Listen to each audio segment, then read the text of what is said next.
AI এর একটা update share মার্কেটকে নিমেষের মধ্যে ধসিয়ে দিয়েছে। হ্যাঁ, কয়েক ঘন্টার মধ্যে শেয়ার মার্কেট থেকে 285 বিলিয়ন ইউএস ডলার উধাও। ঘটনাটা কি ঘটেছে দেখুন। এনথ্রপিক বলে একটা কোম্পানি, তারা এআই কোয়ার্ক বলে একটা জিনিস লঞ্চ করেছে। এটা কোনো এআই চ্যাটবট না, বরঞ্চ এটা কাজ করে, নিজেই কাজ করে, ফাইল পড়ে, ডকুমেন্ট বানায়, এমনকি লিগাল কন্ট্রাক্ট পর্যন্ত রিভিউ করে দেয়। যে কাজটা এতদিন লিগাল সফটওয়্যার কোম্পানিগুলো করতো, বড় বড় ফার্ম করতো, সেই কাজটা এআই এখন নিমেষে করে দিচ্ছে। মুহূর্তের মধ্যে বাজার বুঝে নিল যে এতদিনের যে স্যাস, সেই জিনিসটা শেষ।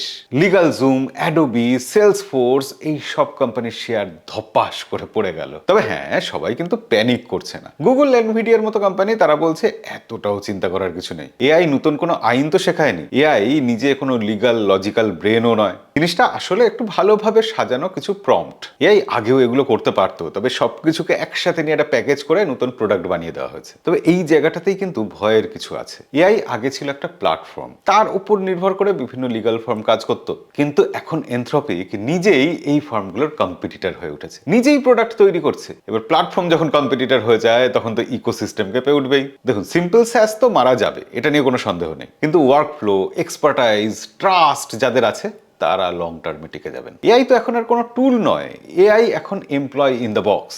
আর এটাই হলো আসল পরিবর্তন। তবে আপনি যদি নিয়মিত আপনার টেক নলেজের পরিবর্তন চান, আপগ্রেডেশন চান, তাহলে আমাদেরকে ফলো করে রাখবেন।